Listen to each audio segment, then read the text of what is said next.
Bonjour et bienvenue aujourd'hui à notre émission À nos livres, notre rendez-vous mensuel où nous recevons chaque dernier dimanche du mois un auteur et nous avons une discussion agréable autour de son livre. Aujourd'hui, nous avons l'honneur, le privilège d'avoir parmi nous Victoire Zadi, auteur du livre Divorcé pour sa gloire. Bonjour Victoire. Bonjour Natacha, bonjour tout le monde. Bonjour, comment tu vas? Ça va très bien, merci et toi? Très bien et on te remercie encore pour avoir accepté cette invitation. Oh, c'est un Et nous plaisir pour avons, moi. le plaisir est partagé. Et nous avons avec nous Boloa, qui est là aussi. Elle fait partie du club de lecture à nos livres, qui donnera son avis et on aura un échange avec elle par rapport au livre. Je vais vous expliquer en quelques mots quand même le club de lecture à nos livres, vous expliquer en quelques mots c'est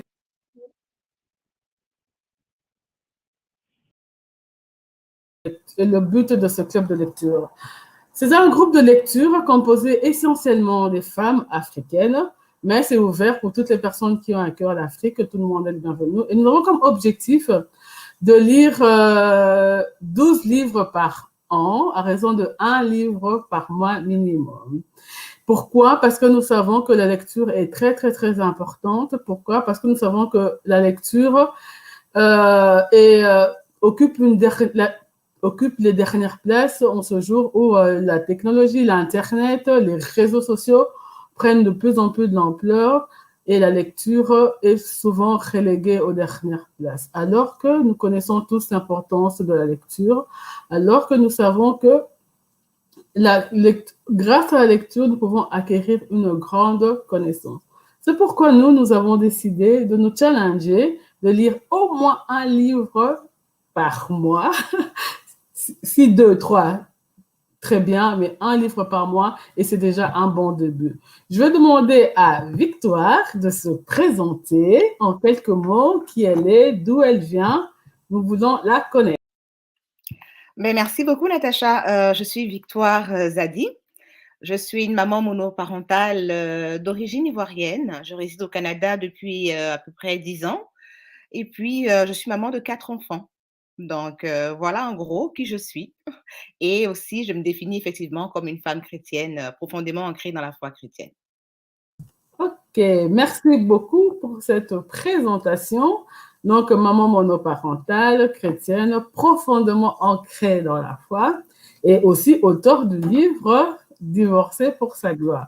Livre qui, je dois dire, a interpellé plus d'une personne, plus d'une personne parce que le titre est très... Rien que le titre, je peux te tutoyer, hein, tu vas nous dire si le choix du titre était bien calculé, un choix clash pour vraiment attirer les gens ou bon, c'était un titre inspiré. Mais merci encore une fois. Je vais beaucoup te dire merci durant tout le long je pense, de l'entretien. Ben, en fait, oui, on peut se tutoyer, bien sûr. En plus, au Canada, c'est monnaie courante, le tutoiement. Ouais. Là, ça nous aide beaucoup à briser la glace. Donc, ce livre-là, effectivement, c'est de lui qu'on parle aujourd'hui, Divorcé pour sa gloire. Alors, non, le titre n'a pas venu de moi. Ça n'a pas été calculé. Ça n'a pas été quelque chose que j'ai fait dans le but d'attirer l'attention. En tout cas, si ça a été fait dans ce sens, c'est pas vraiment mon intention. C'est quelque chose qui a été inspiré par le Seigneur lui-même. Ok. En 2016, j'étais divorcée, pas encore divorcée, mais séparée. On ne raconte pas encore tout, hein. On ne raconte pas encore tout. Ah non, ok, non, mais je suis vraiment sur le titre là. Je reste Oui, vraiment sur le titre. oui. Donc en 2016, lorsque je suis séparée depuis 3 ans, pas divorcée, mais séparée depuis 3 ans, Oui. Lorsque le Seigneur me met à cœur d'écrire un livre dont le titre serait Divorcé pour sa gloire. Donc, moi, j'ai été choquée, moi aussi, d'entendre ça. Je me suis dit, ce titre-là, il va être un titre à polémique. Les gens vont dire un peu tout et n'importe quoi, et à raison d'ailleurs, hein, parce que c'est pas quelque chose qu'on entend tous les jours. Donc voilà un peu, c'est de là qu'est venu le titre. Donc c'est vraiment pas moi. Si on doit demander des comptes à quelqu'un, normalement, ça devrait être au Seigneur qui a inspiré le titre de ce livre. Donc, je ne sais pas si je suis seule là présentement. J'ai l'impression que Non, Natacha. Ah, non, tu n'es pas seule. ok, Quand je disparais, c'est que tu n'es pas seule. ok, Je suis toujours là. Nous sommes toujours là, la preuve, voilà. ok, parfait. Mais des fois, on va laisser le focus sur toi. Donc, ne Ok, t'inquiète pas si tu ne nous vois pas. Nous sommes ok, là. d'accord, d'accord. Voilà, mais je veux saluer aussi les personnes qui nous ont rejoints via le chat YouTube. Je salue Laetitia Madikita, je salue Yasmine, Gertrude, Michaela, qui sont là avec nous, et d'autres vont se joindre à nous dans quelques instants. Moi, je veux faire un petit résumé de ce livre que j'ai lu avec, évidemment, je ne veux pas cacher, c'est le titre qui m'a interpellée. Je ne veux pas cacher ce que c'est le titre qui a fait que je choisisse ce livre. Pourquoi? Parce que rien que divorcer pour la gloire de Dieu. La première question qu'on se pose, peut-on divorcer pour la gloire de Dieu? Quelle gloire trouve-t-on dans le divorce? Mais il y aura un débat tout à l'heure, il y aura question-réponse, toujours dans la bienveillance, parce que voilà, chacun a son histoire, voilà, c'est ton histoire et on respecte ton histoire. Mais dès que tu choisis de le mettre dans un livre, dont tu l'as rendu public, donc tu nous as autorisé d'entrer dans ton intimité, raison pour laquelle on t'invite aujourd'hui et par exemple pour laquelle on se permet de te donner aussi notre avis. Voilà. L'histoire de ce livre, moi, je l'ai lu, j'ai lu cette histoire. Au départ, tu commences par ton histoire, ton enfance. Compliqué comme enfance aussi, compliqué comme histoire, je veux dire, élevé par une grand-mère adoptive, et puis après, ta vraie grand-mère. Donc, tu as grandi avec ta grand-mère et de fait en aiguille, ta maman t'a repris, mais après, d'abord, tu commences par le livre en disant que tu es issu d'une relation adultérienne. Donc, ton père était marié, avait sa vie de famille, et ta maman, jeune fille, allant faire ses études dans la grande ville, est tombée amoureuse et puis enceinte d'un homme marié, mais elle a préféré cacher et retourner au village pour avoir cet enfant. Et finalement, c'est seulement des années après que tu vas rejoindre, le cocon familial de ton papa qui s'était remarié. Et toi, tu as rejoint cette famille. Mais ton papa était toujours un battement de cœur. Tu voulais tu voulais avoir ta vie avec ton papa. Il est venu une fois au village, là où tu habitais, et tu as su que c'était lui. Mais tu avais toujours ce battement de cœur. Là aussi, il y avait aussi une partie où tu devais aller chez lui pendant les vacances et finalement, ça ne s'est pas fait. Là, on voit l'enfant qui était quand même meurtri et tout. Et puis, ton histoire se poursuit chez ton papa où tu trouves d'autres enfants, des demi-frères, des demi-sœurs. Tu continues avec eux, tu étais brillante et tout ça. Tu as eu ta période un peu de recherche d'identité, mais dans le livre, on voit que ça n'a pas duré très longtemps. Très tôt, tu as connu le Seigneur. Très tôt, tu t'es engagé dans les voies du Seigneur et voilà, tu as réussi tes études et puis tu as trouvé du travail dans une agence touristique, voilà. Et voilà, c'est un peu ça ton histoire. Et puis nous arrivons à la rencontre avec ton époux. Et voilà, c'est vraiment l'histoire qui nous intéresse, on va dire. La rencontre avec ton époux, un chrétien fervent, zélé et tout. C'était ton colocataire au départ, le petit frère d'une de tes amies. Donc, au départ, c'était vraiment une relation. Je suis sûre que Natacha, après cette rencontre-là, plus personne ne lira le livre. Hein. Ils ont non, l'histoire. On va pas tout raconter. On va pas le spoiler, t'inquiète. On va pas le spoiler. On va vraiment dire vraiment l'histoire, ton histoire, oui. Mais vraiment l'histoire avec ton futur fiancé, enfin, qui sera ton futur fiancé, et puis ton mari. Et puis après, vous allez connaître le divorce. Voilà, il y a tout un gap là qu'on a. Il y a tout un gap. On sait que le divorce, voilà, c'est là où tout va enfin, c'est là où on va parler, on va discuter. Pourquoi? Parce que nous, c'est, voilà, divorcer pour la gloire de Dieu. On recherche cette gloire-là, on veut savoir. Alors, je vais laisser la parole aussi à Boloua qui a lu ton livre, qui va te donner aussi son impression.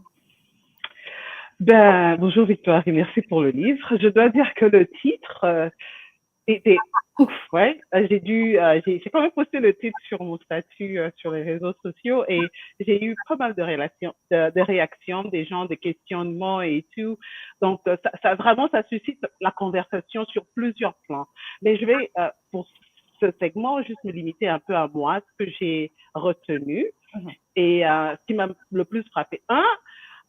J'ai trouvé que le livre était absolument dirigé aux chrétiens, croyants, mais qui étaient vraiment branchés sur le canal de l'Éternel. C'est-à-dire que les gens qui l'écoutent et qui, d'une manière ou d'une autre, peuvent détecter le message du Seigneur, le vrai, et en faire quelque chose. Donc, c'est vraiment à ces gens-là, parce que les autres, ça peut aller d'une incrédulité à une autre et à des questionnements de comment c'est, mais c'est vraiment dirigé à une population chrétienne branchée sur les canaux de l'Éternel. La deuxième chose qui est probablement la chose la plus merveilleuse pour moi dans le livre, j'ai la description de la relation avec le pote, l'ami, qui est ensuite devenu Seigneur, papa, après, et cette relation avant le mariage et aussi après le mariage, la relation est d'une pureté, d'une intimité, mais elle est apaisante, elle est... je dis, oh mon Dieu, il y a des gens qui peuvent avoir une telle relation avec leur créateur. Je pense que c'était ce qu'il y avait de plus beau pour moi dans tout le message, qu'il y a vraiment quelqu'un qui peut être branché sur le canal de l'Éternel et avoir cette relation dans cette intimité et pouvoir entendre, parler, mettre en action. Et donc, c'était tout simplement beau. En tout cas, il fallait que je parce que c'est pas tous les jours qu'on rencontre des gens qui sont en mesure d'articuler cette relation avec l'Éternel, avec autant de tendresse, de douceur et d'amour. Vraiment une intimité très bien décrite, je dois le dire. Et c'est en fait là ma première question qui va venir, comment est-ce qu'on se déconnecte d'une telle intimité, hein? Parce qu'il y a une période où il y a quand même une sorte de déconnexion, on en parlera plus tard. Et la troisième chose, c'est en fait, peut-être c'est aussi la beauté d'avoir la relation avec l'Éternel, où l'Éternel nous fait des offres à plusieurs points dans notre vie sur plusieurs choses qui nous arrivent, mais il nous laisse toujours, comment dire, on appelle le free will, la responsabilité ou l'opportunité ou l'ouverture d'accepter l'offre dans son entièreté ou en partie et de mettre en pratique et ainsi de suite et assumer les conséquences. Donc, il y a quand même une liberté dans la volonté de Dieu qui existe, on l'a entendu, mais on a toujours le choix à la fin de la mettre en pratique et de vivre les conséquences si on décidait d'aller sur une voie différente. Donc, ce sont pour moi les trois choses que j'ai sorties du livre et qui m'ont marqué, je dois dire, dans votre histoire. Voilà. Mais oui, mais c'est très bien, c'est Bolova, on dit Bolowa. Bolowa. Mais sincèrement, là, merci beaucoup pour ton retour de lecture, ça me touche énormément. Parce que je dirais que tu as perçu en fait ce que je voulais transmettre. Parce qu'avec un titre comme celui-là que le Seigneur m'a demandé de décrire, Divorcer pour sa gloire, la problématique pour moi était d'arriver à passer le message de qui est l'auteur d'une telle affirmation. Qui je suis, moi, l'auteur de ce livre-là, pour me permettre de dire que je divorce pour la gloire de Dieu. Donc, pour moi, il était important que j'amène le lecteur à percevoir mon intimité avec le Seigneur. C'est de cette intimité que découle toute la suite de l'histoire, en fait. Donc, c'était vraiment important. Puis, donc, je suis vraiment heureuse que tu l'aies perçu. Puis, c'était ça le but, en fait. Parce que ne divorce pas pour la gloire de Dieu, qui veut, en fait, finalement. Mais qui peut. Donc, c'est un peu ça. Puis, la question qui en découle pour toi de dire, mais comment à un moment donné, avec une telle intimité avec le Seigneur, on se déconnecte, ben, je dirais que c'est en fait les aléas de la vie et puis aussi le fait qu'il y a l'apprentissage de la vie. On est dans un cheminement avec le Seigneur. Le Seigneur nous sait imparfaits lorsqu'il se manifeste à nous. Il ne nous attend pas comme des gens qui vont être parfaits tout le temps, en fait. Seul le Seigneur Jésus a pu l'être parce qu'il y avait en lui la divinité. Il était Dieu en même temps, homme. Mais nous, êtres humains, je pense que notre Dieu est un Dieu qui nous reconnaît cette faiblesse de pouvoir, mais le plus important pour lui, en fait, c'est qu'on, par rapport à notre cœur, que notre cœur soit intègre et vrai devant Dieu. Ça veut dire quoi? On peut être quelqu'un qui est en dehors, complètement en dehors des voies de Dieu, mais de par notre sincérité, de par notre humilité à reconnaître notre faiblesse devant Dieu, on peut avoir une grâce extraordinaire que d'autres ne comprendront pas. Et ça va aller à dire, mais comment une telle personne peut être dans une telle intimité avec le Seigneur ou avoir une telle grâce vis-à-vis du Seigneur? Mais c'est parce que les voies de Dieu sont pas les voies des humains. Et Dieu ne pense pas dans notre logique humaine. Je pense que la chose qui détruit le plus les chrétiens dans leur marche avec le Seigneur, c'est le raisonnement humain. Comme Pierre, hein, quand Jésus lui dit, viens, est-ce que c'est vraiment toi le Seigneur? Oui, viens, marche sur l'eau, viens me rejoindre. Et il se met à marcher. Et quand il commence à rentrer dans le raisonnement humain, plouf, il s'enfonce. Parce que c'est ça qui nous tue le plus, en fait. Donc, moi, il y a eu, oui, des moments où je suis rentrée en moi-même dans le raisonnement humain, où j'ai eu envie de remettre en cause, en fait, tout ce que j'avais appris parce qu'il y avait les aléas de la vie, parce qu'il y a des situations que je ne comprenais pas. Et je n'avais pas la réponse à ce moment-là. Et voilà, j'ai eu on va dire, pas vraiment rétrograder dans le sens, mais disons que j'ai eu à faire des expériences que je voulais, un peu par défi envers ce Seigneur-là que j'aime tant. Mais la base était toujours la même. C'est-à-dire que mon cœur en lui-même n'a jamais quitté le Seigneur. J'ai toujours aimé le Seigneur depuis qu'il m'a fait la grâce de le connaître et je suis restée dedans. Donc, c'est ma base. C'est comme quand on est un enfant adolescent qui commence à faire des fugues, qui commence à avoir une crise d'adolescence. Et quand il a la base en lui que ses parents l'aiment, il va faire toutes ses fugues qu'il veut, tout ce qu'il veut, il va revenir à la niche. Parce qu'il sait que l'amour des parents est une garantie. Donc, c'est ça, en fait. Moi, ma relation avec le Seigneur, c'est la base de tout. Ça part de là. Mais en tout cas, merci beaucoup pour ton retour. Ça me touche énormément. Merci beaucoup, Victoire, pour ta réponse. Nous avons d'autres invités. Je te les présenter. Nous avons Jean-Robert Zamouche qui est avec nous. Bonjour, Jean-Robert. Bonjour, bonjour. Très intéressant. Bonjour, Jean-Robert. Et nous avons Gina qui est avec nous. Bonjour, bonjour. Bonjour, Gina. Ils auront l'occasion aussi de donner aussi leur avis. Qu'est-ce qu'ils pensent de cette thématique? Okay. Voilà, divorcer pour la gloire de Dieu. Évidemment, comme on l'a souligné, c'est un livre profondément chrétien. On va dire même, les personnes qui pourront comprendre facilement ce livre, c'est vraiment des personnes qui sont dans cette relation-là chrétienne avec le Seigneur, avec Jésus, on va dire ça comme ça.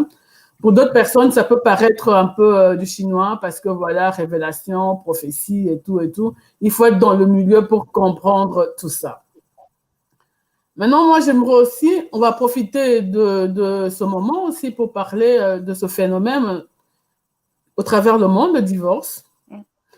C'est un phénomène, on nous dit maintenant, c'est un mariage sur deux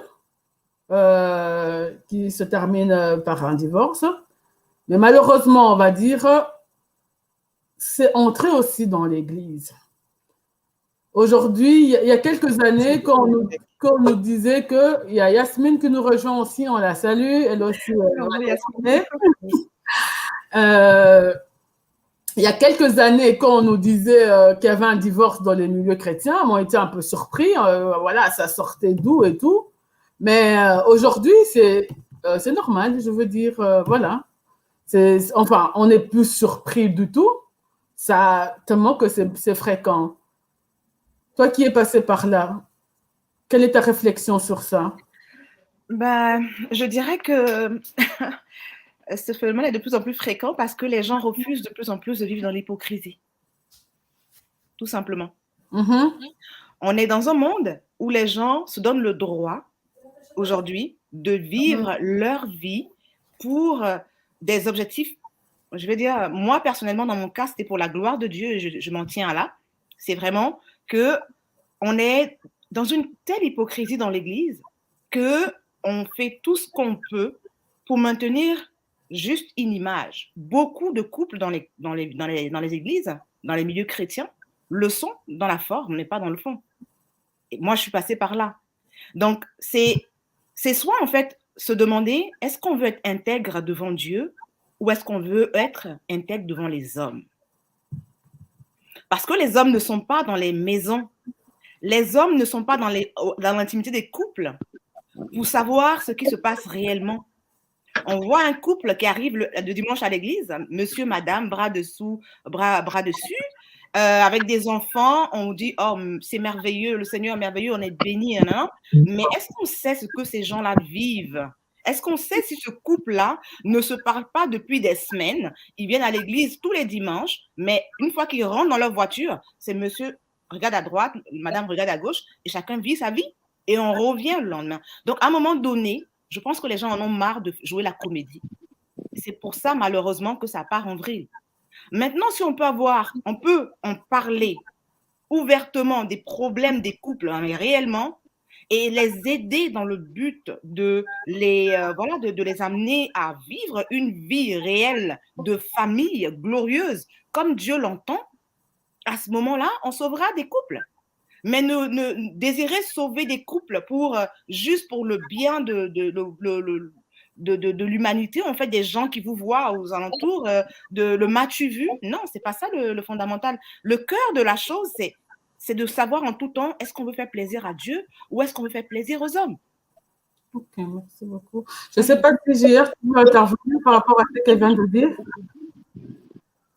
Moi Oui, toi. Moi, ça me touche vraiment beaucoup parce que, bon, d'abord, je suis chrétien. Et puis, ce qu'on nous dit ou ce qu'on croit, c'est que quand il y a des problèmes dans le couple, ce même Dieu qui a fait en sorte que vous puissiez vous rencontrer, parce qu'on se dit que c'est ça, ce même Dieu va faire en sorte que les choses s'arrangent. C'est un peu ça. Il y a aussi, bien sûr, hein, et vous avez tout à fait raison, le côté politiquement correct qu'on nous voit, qu'on ait l'impression, je suis une femme mariée, tout va bien dans mon couple, cette hypocrisie, je la connais très très bien, vous avez tout à fait raison. Mais il y a aussi chez certaines personnes Dieu va faire un miracle, Dieu va finir par arranger les choses. Il faut garder la foi, voilà. Et c'est un peu ça qui nous embête aussi un petit peu, enfin qui embête les chrétiens, c'est de se dire, mais est-ce que je reste dans les... Est-ce que je ne m'éloigne pas de Dieu? Il y a une culpabilité, hein, culpabilité. Je ne m'éloigne pas de Dieu en pensant divorce, ou bien est-ce que c'est un manque de foi ou par rapport au Seigneur? Moi, mais entre parenthèses, j'ai beaucoup aimé votre côté plaire aux hommes et non pas plaire à Dieu. Mais là, on a envie de plaire à Dieu, c'est de dire, écoute Dieu, j'ai envie de te faire confiance, j'ai envie de garder ma foi et j'ai l'impression que je manque de foi si je vais directement vers un chemin de divorce. C'est par rapport à ça. Alors c'est juste pour revenir un peu sur ce que vous avez dit là, il y a un point qui est important, je pense qu'il faut que je relève. Pour être passée par là, en tant que chrétienne, je ne pense pas que le divorce soit la première solution qu'on a en tête lorsque ça ne va pas dans notre couple. La plupart des couples qui arrivent au divorce, vous allez voir que c'est un long cheminement. C'est beaucoup de situations qu'on a essayé de régler et pour lesquelles on n'a pas eu de solution. Et tout ce qu'on voit, en fait, c'est qu'on espère que le temps va régler les choses. Mais de par mon expérience, je peux vous dire que le temps n'arrange rien. Si on ne prend pas les problèmes à bras le corps, et d'ailleurs, quand on dit oui, Dieu a permis qu'on soit ensemble, mais Dieu ne va pas venir régler les problèmes pour nous. Dieu nous a donné un moyen de communication, la prière ensemble. Il y a beaucoup de couples qui n'arrivent même plus à prier ensemble lorsqu'il y a un problème de ce genre-là. Lorsque le problème perdure, chacun vit de son côté, en fait. Et moi, c'est cette hypocrisie-là que je dis, à un moment donné, lorsqu'on le fait juste pour les beaux yeux du monde et que celui-là qui a été à la base, il n'est plus vraiment connecté avec nous et qu'on veut rester connecté avec lui, mieux vaut aller seul au paradis que d'aller à deux en enfer. Parce que quand on reste dans un mariage qui bat de l'aile pendant des années et où on se meurt littéralement, alors qu'en tant qu'enfant de Dieu, on a un impératif de résultat par rapport au Seigneur, de porter du fruit pour sa gloire. Lorsqu'on est à ce moment-là qu'on n'arrive plus à porter du fruit pour la gloire de Dieu et qu'on reste marié pour les beaux yeux du monde, je dis qu'il faut faire un choix. Est-ce que je veux aller avec mon conjoint en enfer parce qu'à la fin, on aura complètement raté le plan que le Seigneur avait pour nous? Ou est-ce que je veux me reprendre moi en tant qu'individu, tout en sachant que, à la fin, le Seigneur ne nous juge pas en couple, il nous juge individuellement. Et ça amène la réflexion. Juste qu'on donne la parole à ceux qui n'ont pas encore parlé. Comme ça, on passe. Gina, on veut connaître ton avis, si tu peux nous donner ton avis, et puis on va passer à Yasmine. Comme ça, on va faire le tour du plateau et puis on va relancer la discussion. Gina, tu peux donner ton avis, s'il te plaît? Voilà. Oui, j'avoue que déjà, j'ai eu du mal à me connecter parce que c'est un sujet auquel je n'adhère pas du tout. Le titre du livre, non. Et je n'ai pas lu le livre. Donc, je vais le découvrir au fur et à mesure. Et je suis déjà bloquée, au fait, par le fait de me dire que j'ai été mariée dans la volonté parfaite de Dieu et j'ai divorcé. Bon, ça, on va y arriver. Pour ce que tu es en train de dire tout à l'heure, et que voilà, les gens jouent l'hypocrisie dans le mariage et vaut mieux rester seul, aller au paradis que d'aller à deux en enfer. Moi, je dirais juste une chose, c'est que le mariage, tout ne va pas sur des roulettes. Je pense que la Bible nous dit que, voilà, quand il y a la pluie, ça tombe sur toutes les maisons. La tempête, ça souffle sur toutes les maisons. Personne n'est épargné. Et la maison qui est solide, le fondement solide, ben, il tient. Ceux qui n'ont pas un fondement solide, ben, ils ne tiennent pas. Je pense que c'est cette facilité de dire j'ai pas envie de vivre dans l'hypocrisie, je divorce, tac, tac, je m'en vais, je sauve ma vie, je vais au ciel. C'est trop facile. Pour moi, je trouve que c'est trop simple, d'autant plus que nous sommes dans une institution divine et tout ce qui est de Dieu est combattu, surtout le mariage, qui est une cellule vraiment principale. C'est la base de tout. C'est vraiment un environnement que l'ennemi combat avec toutes ses forces. Et quand on est dans un mariage, je pense qu'il faut déjà s'armer. C'est pas la robe blanche, c'est pas l'église, c'est pas tout ça, c'est pas les tralala. Il faut s'armer de toutes les armes nécessaires, se dire qu'on est dans une bataille où on a une génération à protéger, on a une descendance. Il y a tellement de choses dans le couple qu'on ne peut pas, avec aussi tant de facilité, je n'ai pas dit que c'était du jour au lendemain que vous avez décidé de dire je divorce, mais je trouve que je vous tutoie, je vous vois en même temps, en vous entendant parler, c'est trop simple. J'ai pas envie de vivre dans l'hypocrisie. Je ne le supporte plus. Ça fait des mois qu'on ne se regarde pas, qu'on ne se touche pas. Alors, je divorce et il ne prie plus. On ne prie plus en couple. On y va, je m'en vais. Donc, quelque part, je suis curieuse de connaître les raisons pour lesquelles vous avez divorcé pour pouvoir peser un peu ces décisions. Parce que pour moi, je ne comprends pas. Voilà. Merci beaucoup, Gina, pour ton intervention. Bah, c'est ça, en fait. Tu sembles être intéressée par le sujet. En même temps, tu sembles être rébutée par le sujet parce que là, j'ai du mal à pouvoir répondre à ta préoccupation. La meilleure façon que tu avais de savoir pourquoi j'ai divorcé, c'était de lire le livre. Donc, si tu n'arrives pas à faire le pas même d'aller lire le livre pour comprendre de quoi il s'agit, il va être difficile d'en discuter. Donc là, aujourd'hui, je pense que Natacha, ce qu'on fait, c'est vraiment les gens qui ont lu le livre avec qui on va aller au fond pour voir ce qu'ils ont pensé de la lecture. Mais si quelqu'un n'a pas lu le livre, honnêtement, je ne peux pas discuter de quoi que ce soit parce que je ne sais pas de quoi on discute. Là, elle s'en tient juste à ce que j'ai dit, les commentaires que je viens de faire, mais ce n'est pas ça le but. C'est que les commentaires doivent être sortis de leur contexte. Ils doivent être basés sur la lecture du livre, de tout ce qu'on a retenu de la lecture et qui emmène à la discussion. C'est vrai que Victoire, ce sont les gens qui ont lu le livre premièrement et tout, mais c'est aussi les gens que je demandais que puissent intervenir par rapport aussi au titre, parce que qu'on le veut ou non, c'est un titre choc, c'est un titre Oui, je suis tout à fait d'accord. on doit aller au-delà. Mhm. Pourquoi faire appeler aussi d'autres personnes? Parce que ton histoire, enfin le divorce, c'est un phénomène maintenant dans nos églises. Même pas seulement dans les églises, mais dans la Je société. suis d'accord. Donc, c'est vraiment un sujet au-delà du livre, ok, mais c'est un sujet qui interpelle aussi beaucoup de gens. C'est pour cela que j'ai demandé aussi aux gens d'intervenir. Je voulais juste dire quelque chose.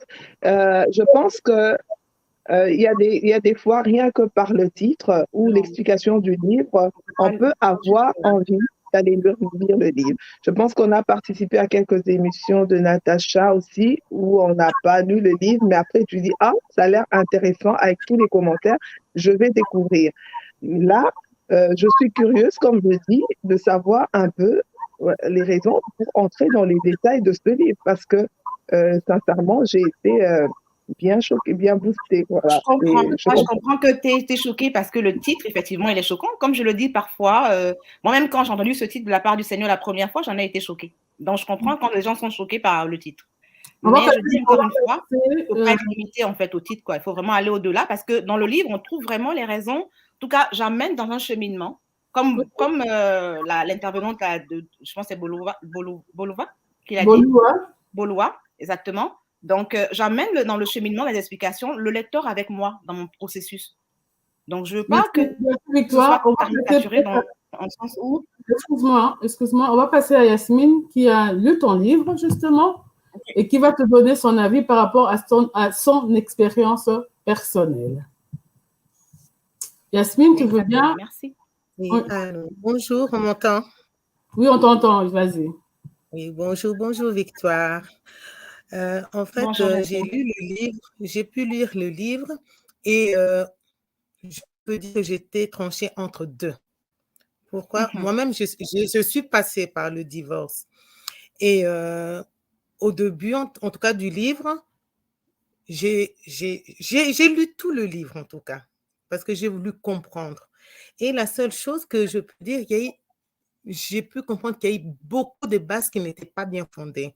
Du genre, je ne sais pas si je me trompe, le mariage coutumier, si j'ai bien compris, c'est un peu comme si c'était vous qui avez un peu donné, vous avez contribué. Donc, c'est un peu comme si, en ce moment-là, personne ne devait vous dire non, c'était un oui pour tout ce que vous vouliez en fait. Même en lisant, même papa, quand j'ai vu, papa n'a même pas pu dire un mot. Pourquoi? Pour vous faire plaisir. Et en lisant même le livre, j'ai vu que la grande sœur, en fait, elle a voulu interpeller. Je pense que quand c'est une sœur, on veut s'engager dans un mariage et que déjà la famille se lève contre ça, il faut savoir puiser, savoir le pourquoi. Parce qu'au début, la sœur, vous avez une très belle relation avec la sœur. Et même quand le fiancé habitait là-bas, tout se passait bien. Mais quand elle a entendu ces histoires de mariage, je pense qu'elle a soulevé le point pour dire qu'il était irresponsable, qu'il n'était même pas capable d'emmener de quoi que ce soit, il n'avait rien pour se marier. Donc, pour dire, en quelque sorte, vous êtes marié à vous-même. Moi, si j'ai lu, c'est ce que j'ai compris. Et le mariage, quand on se marie nous-mêmes, déjà, le mari, à la base, ça veut dire qu'il ne va pas honorer parce que beaucoup d'hommes peuvent, si je comprends même ce que la sœur avait dit, la sœur peut-être elle a pu envoyer son frère, oui, elle a des moyens, elle a un appartement, elle n'habite pas là-bas, tu peux en profiter. Et elle ne pensait pas que ça pouvait aller loin, même si c'était de la volonté de Dieu. Moi, je pense que le plan de Dieu, c'est comme si ça Dieu se contredit. Moi, c'est ce que j'ai compris. C'est comme si Dieu se contredisait par rapport au plan qu'il vous a donné. Et dans le mariage, moi, je ne suis pas contre. Peu importe quand on arrive au divorce, on doit savoir que quand on commence un mariage, il y a des intercessions dans le mariage. Et ces intercessions-là, on doit rendre compte.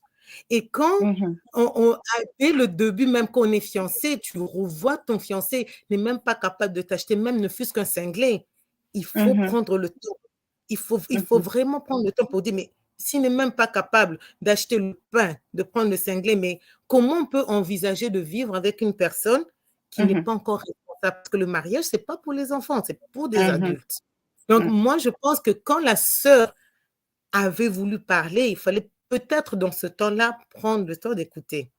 Parce que dans un mariage, comme on dit, le mariage, c'est aussi la famille. Si déjà, en quelque sorte, la famille n'était pas vraiment d'accord en ça, il fallait un peu prendre du recul, même si c'était la volonté de Dieu, parce que souvent, on entend la voix de Dieu. Moi, je pense que j'ai aimé le début, parce que moi-même, j'étais comme ça quand j'étais jeune, je me voyais sœur. Moi, je voulais même m'engager en tant que sœur. J'étais prête, mais c'est les sœurs qui m'ont remis un peu sur le droit chemin. Et vraiment, on peut entendre la voix de Dieu, mais il y a aussi notre propre voix qui peut intervenir, et il y a aussi la voix de l'ennemi, parce qu'il ne faut pas oublier que l'ennemi est esprit et il connaît nos désirs. Parce que quand j'ai feuilleté un peu, j'ai lu votre livre, il y a même un moment qu'on vous dit, on sait, toi, tes prières, c'est toujours le mariage. On sait que c'est le mariage. Donc, il y avait des gens qui, l'ennemi pouvait justement envoyer le leur, un leurre pour dire, c'est lui le bon. Peut-être que ce n'est pas lui, mais il y a les leurs qui sont là. Moi, en tout cas, par rapport à ça, par rapport à mon expérience, je sais qu'il y a des leurs. Parce qu'aujourd'hui, si avec un peu de recul, je peux dire, oui, il y avait eu un leurre. Et moi, je me suis appuyée juste mon héros, celui qui me comprend. En fait, il était vraiment, il s'est aligné à tout ce que moi, je voulais. Et souvent, beaucoup d'hommes, malheureusement, sont comme ça. Ils vont voir que notre fille, elle aime prier, elle aime les choses de Dieu. Il va faire totalement ce que vous aimez, les choses de Dieu. Il va prendre le baptême, il va aller à l'église, alors qu'en réalité, il n'est pas encore enraciné. Et malheureusement, au fur de la lecture, j'ai dit, oui, là, on dirait que vraiment, la grande sœur, ce qu'elle avait dit, c'est réel. Il fallait peut-être, quand vous avez eu ce lien d'amitié, il fallait peut-être demander à la sœur, mais pourquoi tu t'opposais réellement à ce mariage? Quand au début, il y avait le tumulte, je pense qu'il fallait rentrer chez la sœur pour demander, mais en fait, regarde, il se passe ceci, cela avec ton frère, pourquoi tu t'es contre? Parce que la famille est la famille meilleure, hein? Il y a vraiment, c'est qui connaît mon conjoint, l'histoire, en fait. Merci pour ton intervention. Victoire, je te laisse la parole. Merci beaucoup, Jasmine. J'apprécie beaucoup ton commentaire et ton retour de lecture. Oui, effectivement, on peut a priori aller dans le sens que tu as eu. Pourquoi? Parce que le livre n'est pas très explicite aux détails près sur tout le processus. Et ça, c'est fait à dessein, parce que j'ai écrit sous la conduite du Saint-Esprit. Le sujet que j'abordais était assez délicat, assez douloureux, de par le fait que c'est du vécu, un vécu assez douloureux. Donc, et aussi, ça impliquait beaucoup de personnes, y compris mes enfants. Parce que là, on parle du père de mes enfants. Donc, par rapport à ça, comme je dis, j'ai été sous le couvert du Saint-Esprit qui m'a autorisé certains détails dans le livre et d'autres pas. Mais les éléments qui ont été mis dans le livre l'ont été pour que le lecteur ait le fil conducteur globalement et qu'il puisse comprendre qu'il ne s'agissait pas d'une personne qui avait la tête en l'air, quelqu'un qui se lève un matin et qui dit « je me marie », qui se lève un matin et qui dit « je divorce ». Donc, c'est un peu ça. Mais il faut savoir que, en fait, la partie où tu as lu en voyant que la sœur est intervenue pour dire qu'elle n'était pas d'accord pour le mariage, en réalité, la sœur était complètement pour le mariage dès le départ. C'est en cours de chemin, pour des situations que je ne veux pas aborder ici, mais que je n'ai pas voulu aborder dans le livre, qu'elle s'est rébiffée. OK? Donc, et même, il y a une partie, je pense, où je rapporte, quand elle m'a donné rendez-vous, elle me disait que tu crois que si je ne voulais pas que tu sois avec mon frère, j'aurais permis ça, que moi, dans ma tête, c'est ce que je voulais d'ailleurs. Donc, ça se comprend qu'elle était d'accord pour le mariage. Ce n'était pas ça le vrai problème. Maintenant, parlant du fait que mon ex-conjoint n'avait pas de situation au moment où on parlait mariage, on va dire de situation financière stable et tout ça, je pense que dans la partie où je parle de l'offre du roi, ou au chapitre où je parle de l'offre du roi, où je rapporte mon intervention avec le Seigneur, moi, vous pouvez comprendre que j'étais quand même quelqu'un qui avait la tête sur les épaules et qui n'était pas prête à un mariage pour un mariage. Si je voulais me marier pour me marier, je me serais mariée depuis avec quelqu'un d'autre. Mais moi, j'attendais de mon Dieu que je prie, qu'il me donne la bonne personne. Et dans l'offre du roi, justement, la discussion que j'avais avec le roi, un peu comme Jacob avec l'ange, qui se battait avec l'ange dans la nuit, c'était ça mon point. Je disais au Seigneur, il y a tel point, je ne suis pas d'accord, il y a tel point, je ne suis pas d'accord. Et lui, il me répondait, il me rébiffait tout, il bottait tout en touche, en fait. Donc, pour dire que je comprends ce que tu es en train d'amener comme point, mais ce n'est pas dans ce cadre-là que les choses sont passées, ce n'est pas comme ça que ça s'est passé. Mais les points que tu amènes sont très vrais. D'ailleurs, moi-même, au sortir de ce mariage, en ayant obéi au Seigneur pour mon mariage, en ayant été une fille, on va dire, une fille pour le Seigneur, une fille obéissante au Seigneur, j'en suis sortie. C'est comme quelqu'un qui dit, bon, ok, je ne veux pas tellement ça, mais puisque tu es mon Dieu, tu es mon Seigneur et tu me dis que c'est lui, j'accepte pour te faire plaisir à toi, pour dire oui à toi.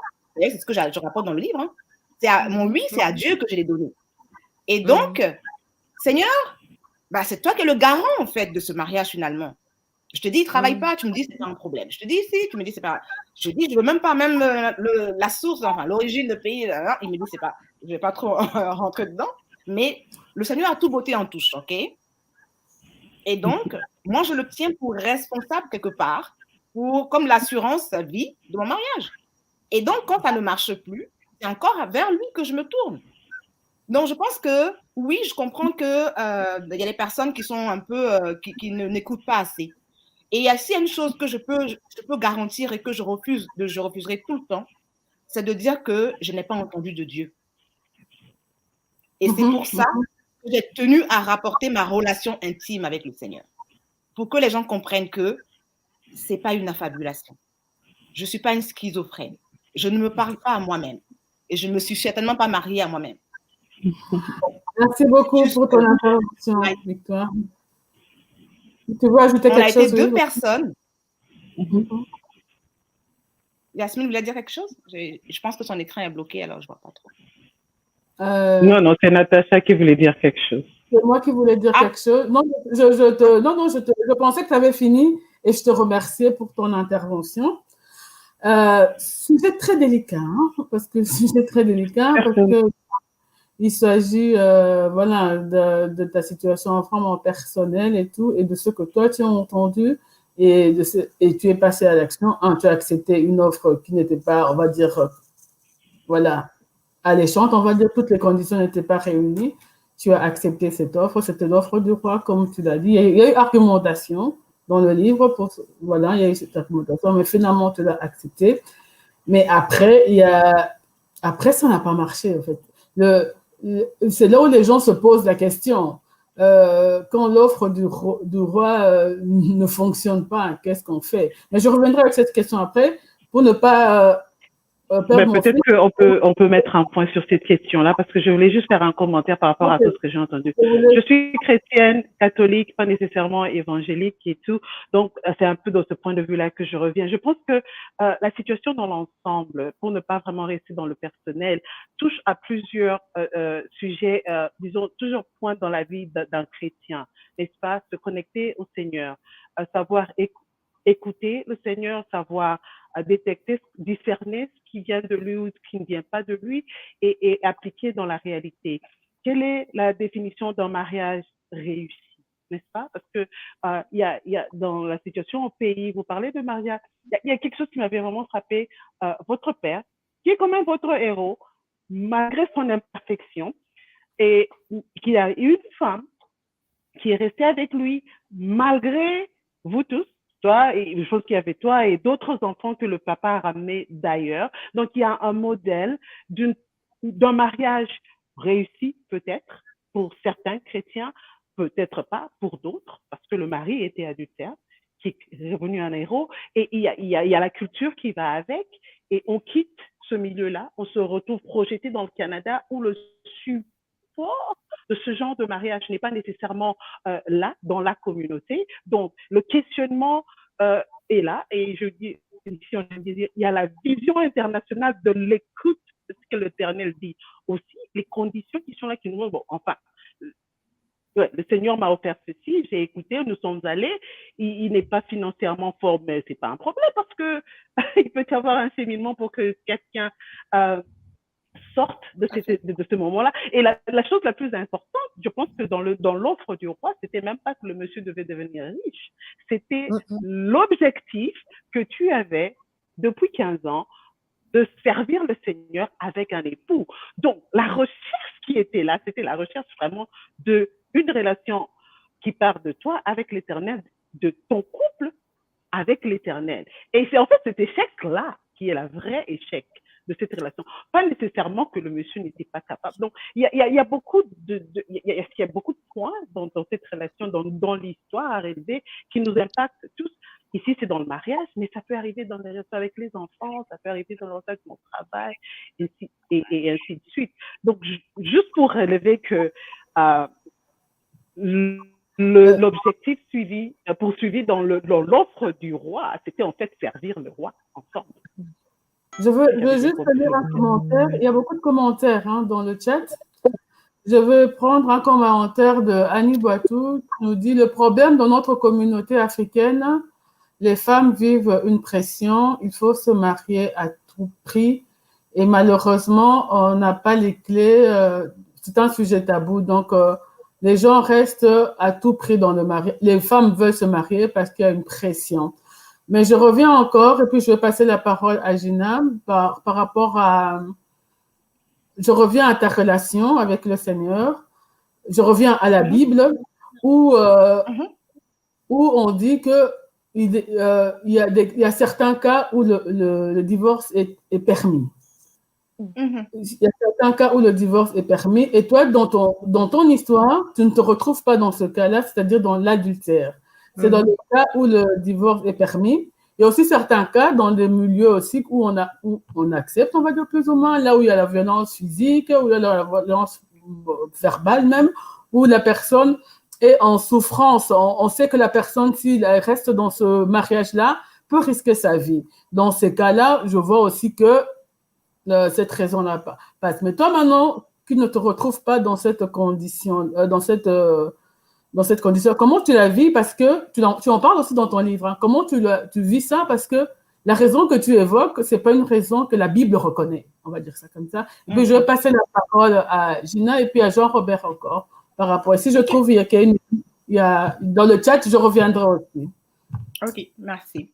Donc, oui, effectivement, je le dis que moi, je me suis pas séparée de mon conjoint pour question d'adultère.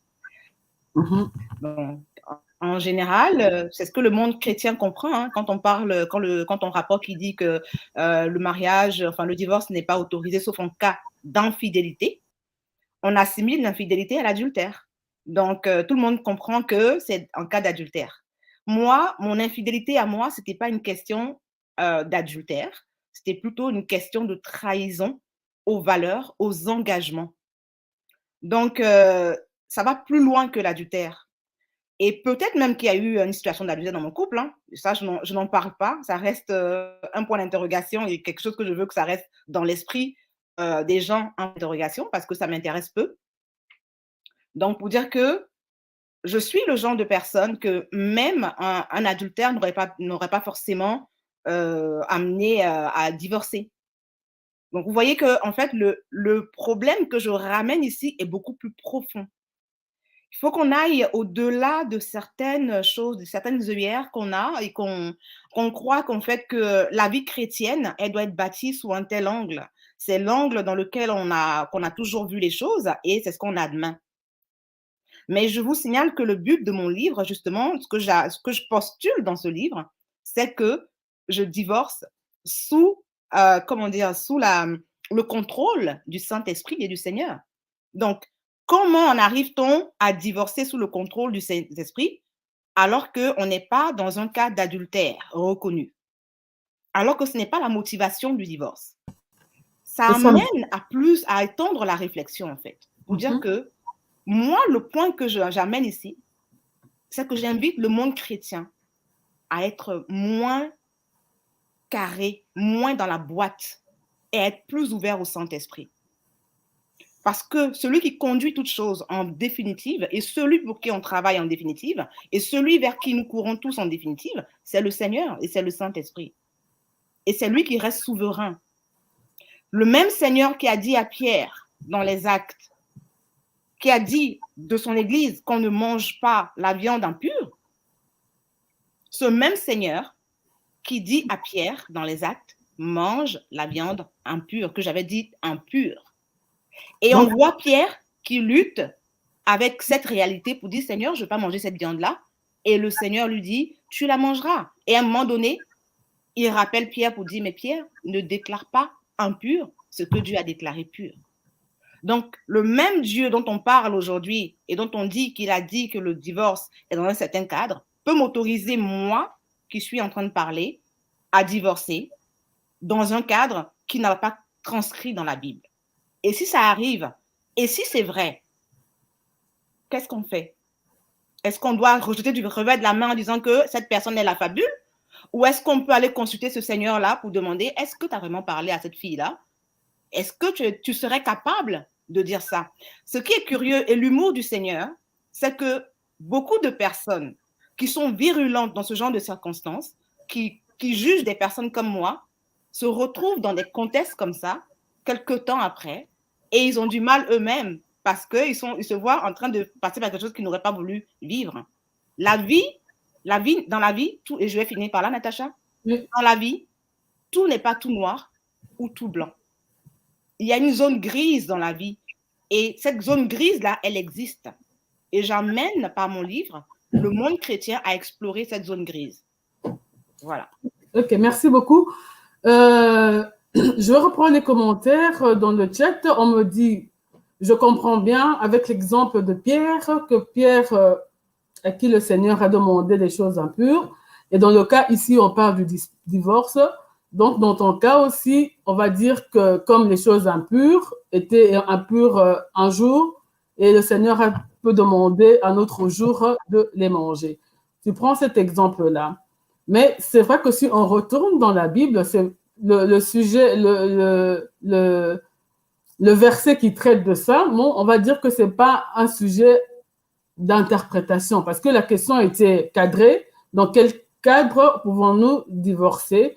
Et le Seigneur répond, normalement, vous ne devez pas divorcer, mais à cause de la dureté de vos cœurs, voilà, mais et il a donné ce schéma-là. Mais maintenant, une personne qui va lire ton livre, qui se trouve dans ce tourment-là et tout, dans le cas, je prends ton exemple, pour ne pas spolier ton livre, je dis l'exemple dans lequel toi tu te trouvais, c'était pas l'adultère.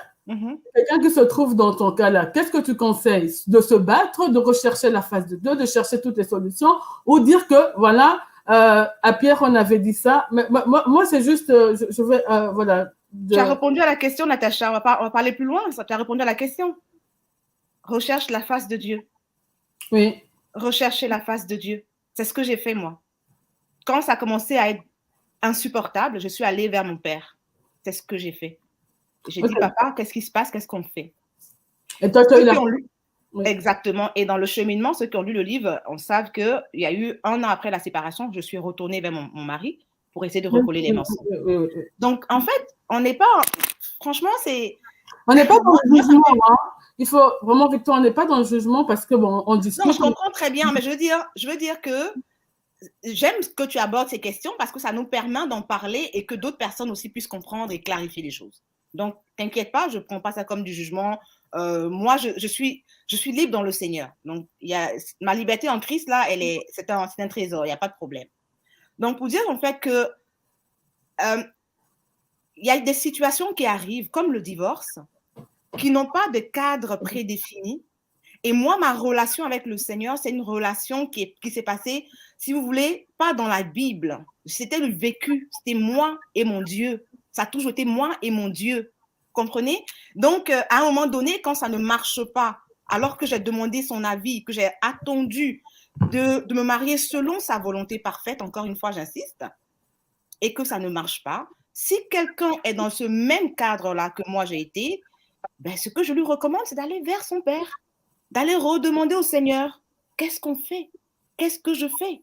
Parce que là, je suis dans une situation où je n'en peux plus. C'est soit je continue comme ça, et tout ce que tu as mis en moi comme espérance, comme attente, pour ma vie, pour que je puisse te glorifier, ça meurt. Qu'est-ce que je fais? Et lui, il va répondre. Donc, c'est pas une exhortation au divorce, ce livre-là. C'est pas du tout une incitation au divorce. Hein. Il n'a pas été écrit dans ce sens. C'est un livre qui est ouvert et qui permet à chacun de se retrouver justement, mais en se disant que j'ai des issues, en fait, des situations qui peuvent être réglées. Soit que je suis dans un tourbillon avec mon mari et qu'on a envie quand même de régler les choses et on peut aller chercher, en voyant ce qu'une personne a vécu dans son couple, on peut nous aussi essayer de régler pour ne pas aller jusqu'à ça se casse, ou bien je suis en cheminement pour mon mariage et en voyant comment est-ce que moi, mes fiançailles se sont passées, comment est-ce que j'ai accepté l'offre du roi, quelqu'un pourrait se dire, OK, il y a tel point sur lequel je pourrais faire on arrive malheureusement à la fin, il reste plus 2 minutes. C'est vite passé. On va essayer de conclure. Je passe la parole à Gina. Si elle veut, comme ça, toutes les personnes qui sont sur le plateau, on va conclure parce qu'il ne nous reste plus que 2 minutes et ça sera, on va peut-être déborder de 2-3 minutes, mais pas beaucoup parce que je tiens quand même à rester dans l'heure par rapport aux gens. Gina, une conclusion par rapport à tout ce qu'on a entendu. Alors, tout ce que moi je peux dire, c'est que je reste sur la pensée que la volonté parfaite de Dieu, elle est parfaite. Et il y a cette pensée de Christ qui chemine vers la croix, vers la volonté parfaite de Dieu. Et sur le chemin de cette volonté parfaite, il passe à Gethsémane, qui n'était pas facile.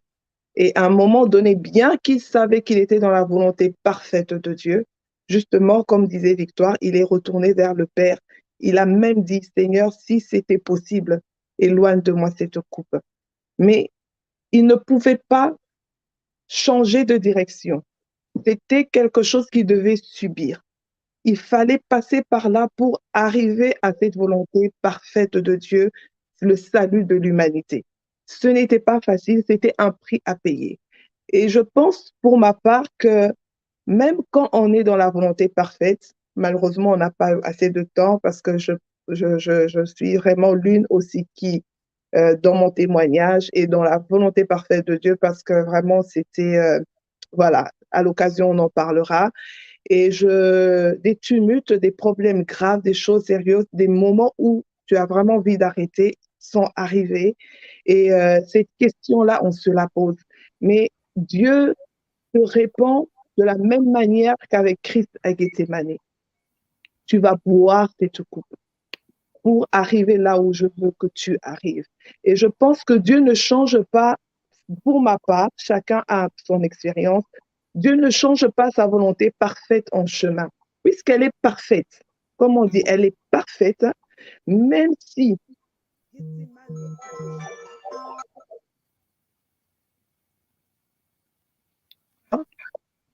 excusez-moi, je suis sur mon téléphone. Même si on a Gethsémane sur le chemin, il y a un prix à payer. Mais c'est coûteux. Pratiquement de sang parce que c'était douloureux, c'était pénible, c'était difficile, mais il fallait passer par là pour arriver au salut de l'humanité.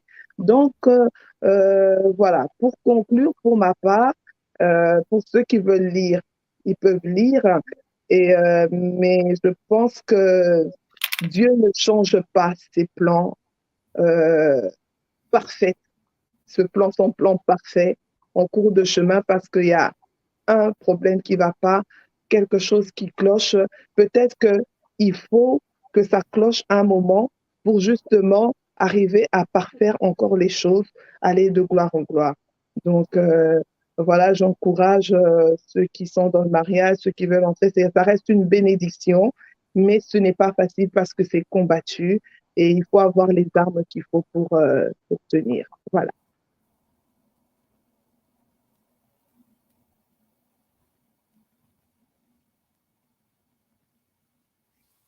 Bon, Natacha n'est pas là. Natacha, on a perdu. Je suis là, je suis toujours là. Gina a terminé, je vais passer tout le monde, donner sa conclusion. Victor, tu vas parler aussi à la fin, comme on est en train de courir avec le temps. Yasmine va conclure. si on peut être bref, s'il vous plaît, comme ça, on reste. Oui. Bon, moi, en tout cas, je reviens sur la même chose. En tout cas, je rends grâce à Dieu. Mais moi, quand j'ai lu, vraiment pour finaliser, je vois un peu comme Saül et David. Le peuple avait demandé à tout prix un roi. Donc, ils se sont choisis Saül, mais ce n'était pas la permission, c'était une permission permissive de Dieu. Ce n'était pas la volonté de Dieu.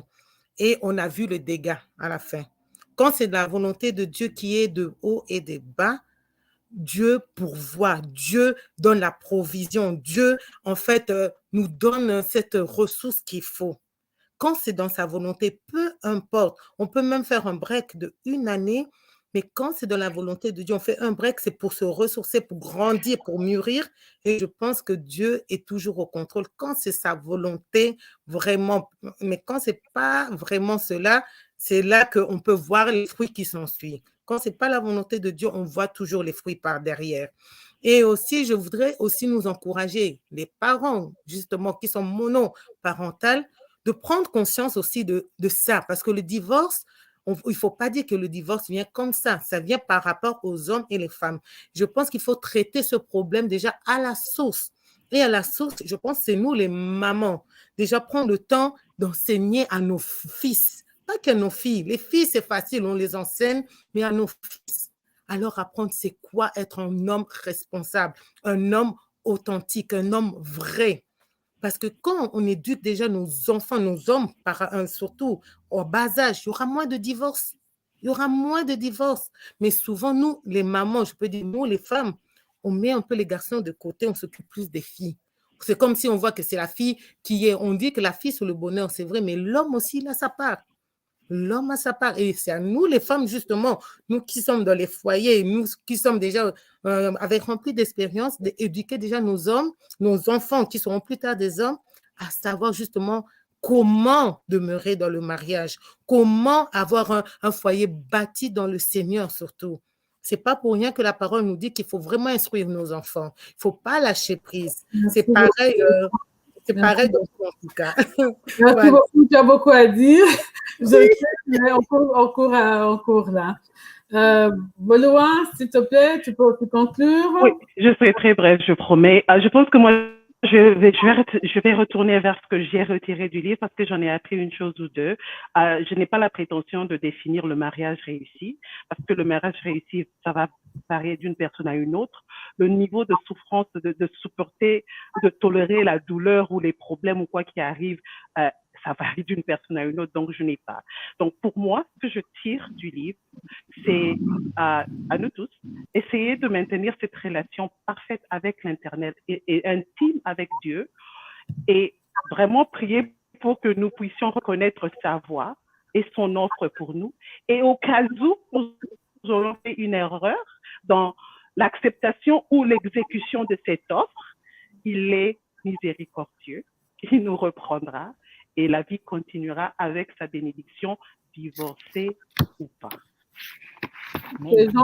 Merci beaucoup. Jean-Robert, tu veux bien nous donner aussi ta conclusion?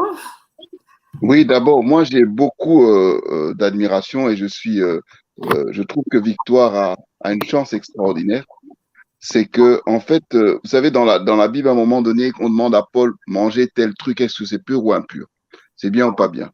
Et la Bible dit, si tu manges quelque chose et tu sens que c'est pas bien, tu fais un péché.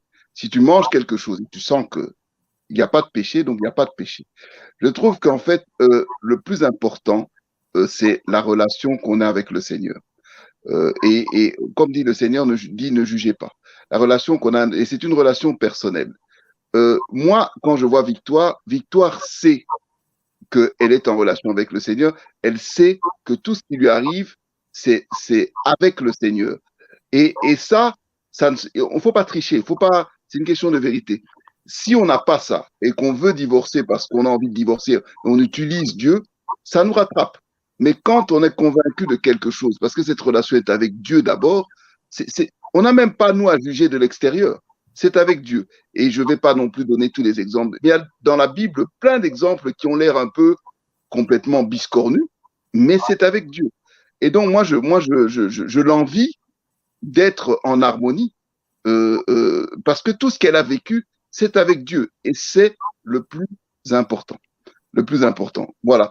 Maintenant, il y a juste une chose, mais c'est à elle de voir pourquoi. Pourquoi est-ce qu'elle a épousé ce monsieur? Bon, je pourrais donner déjà, ne fût-ce qu'elle a des enfants. C'est déjà adorable. Ces gens n'auraient pas existé s'il n'y avait pas cette personne. Pourquoi est-ce qu'il y a eu ce chemin? Et ça, donc, elle et son Dieu, ce même Dieu-là lui répondra à elle. Voilà. Voilà, merci beaucoup, Robert, merci. Victoire, on va conclure avec toi. Oui. Voilà. En tout cas, merci beaucoup, Natacha. Je veux encore te dire un grand merci à toi et à toute ton équipe pour cette émission. J'ai vraiment beaucoup aimé. Les échanges étaient vraiment assez cordiaux. Dommage qu'on n'a pas eu plus de temps parce qu'il y a des choses à élaborer. Mais je veux finir avec un passage de mon livre, justement, qui va peut-être aller dans le sens de tout ce qu'on a dit et qui va conclure pour moi. Donc, c'est à la page 175 de mon livre. Je cite le pasteur américain Roland Buck dans son livre qu'il a intitulé « Les anges en mission ». Il dit ceci: « L'une des choses les plus impressionnantes que l'ange Gabriel me dit est que Dieu a toujours un plan pour préserver les arrières. Dieu dit que son plan sera accompli même s'il doit faire appel à quelqu'un d'autre pour le réaliser, ou bien il le fera lui-même. Donc, la volonté parfaite de Dieu pour moi, pour mon mariage, Dieu dit que soit il sera accompli, il devra faire appel à quelqu'un d'autre pour le réaliser, ou bien il le fera lui-même. Et sur ça, je m'arrête pour dire que, encore une fois, dans la vie, tout n'est pas tout noir ou tout blanc, et qu'on peut être chrétien, se marier dans la volonté parfaite de Dieu et divorcer pour sa gloire. Merci à vous. Merci, Victoire. Merci pour cette émission. Merci pour ce titre, enfin pour ce livre que tu as écrit. Pour moi, ce livre traite d'un malaise réel dans les églises, on va dire ça. Les gens qui se marient en pensant ou en disant que c'est la volonté de Dieu et que quelque temps divorce. J'en appelle vraiment à toutes ces personnes qui s'appellent chrétiens, qui se disent chrétiens d'abord, avant de prendre cette décision. Comme on a dit ici, on passe du temps dans la prière, être sûr. On ne sera jamais sûr à 100%, ça je veux dire, mais le Seigneur peut parler. Des fois, on laisse nos émotions, nos sentiments parler et on peut arriver à un divorce. Il y a aussi des situations compliquées dans les mariages, ça je reconnais. Il y a des gens qui passent par des moments difficiles dans les mariages. Est-ce que le divorce est toujours la solution?